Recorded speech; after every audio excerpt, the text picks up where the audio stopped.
Albert Einstein एक मतवस्त घराने में पला बढ़ा। जब वो पैदा हुआ तो उसके घर वाले डर गए कि इसके साथ कुछ गड़बड़ है।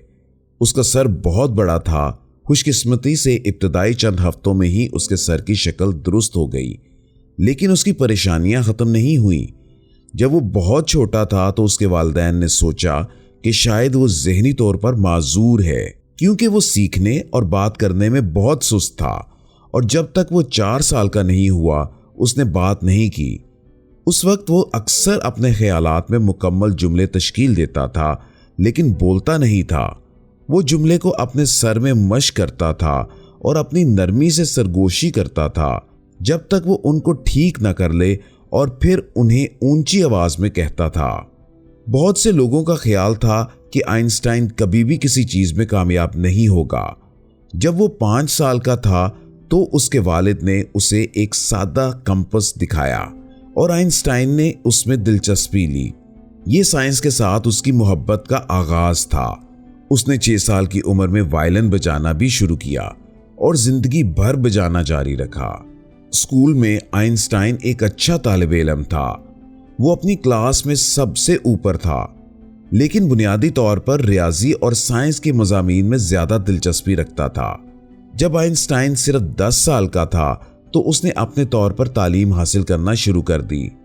12 साल की उम्र में आइंस्टाइन ने खुद ज्योमेट्री सीखी और 15 साल की उम्र में उसने कैलकुलस में महारत हासिल कर ली, लेकिन उसे असातिज़ा के नज़्म ज़ब्त और सख्त अंदाज से नफरत थी। चुनाचा उसने 15 साल की उम्र में स्कूल छोड़ दिया और फौजी खिदमत से बचने के लिए जर्मनी छोड़ दिया। उसके वालिदैन इस बात से परेशान थे कि उनका बेटा स्कूल छोड़ने वाला बन गया है, जिसमें कोई काबिल रोजगार की महारत नहीं थी और ना ही उसका मुस्तकबिल बहुत पुरुमीद था। लेकिन एल्बर्ट आइंस्टाइन ने अपनी तालीम नहीं छोड़ी। उसने Swiss federal institute of technology में दरख्वास्त दी और माने या ना माने वो दाखिले के इम्तिहान में कामयाब ना हो सका। एल्बर्ट आइंस्टाइन एक इम्तिहान में नाकाम हुआ। ठीक है, वो तैयार नहीं था।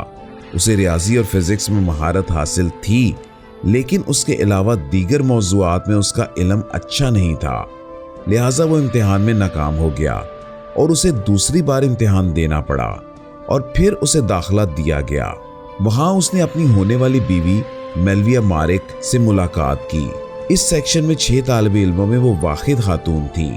आखिरकार ग्रेजुएशन करने के बाद वो तकरीबन 1 दिहाई तक तालीम के शोबे में नौकरी हासिल नहीं कर सका। उसके सभी प्रोफेसर जानते थे कि एल्बर्ट बहुत ज़हीन था, लेकिन वो भी उसके बागी और नाफरमान होने से डरते थे। इसलिए उन्होंने मुख्तलिफ ओहदों के लिए उसकी सिफारिश करने से इनकार कर दिया।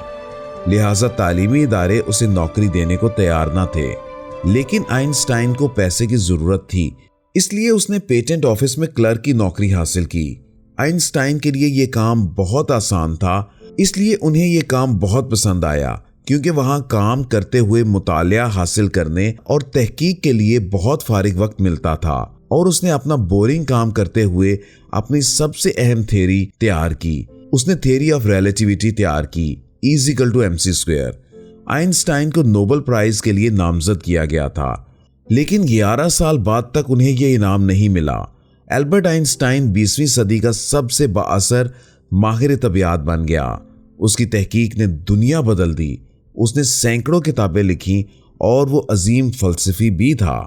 उसने कहा, मेरे पास कोई खास हुनर नहीं है, मैं सिर्फ जज्बाती तौर पर मुतजस्सिस हूँ।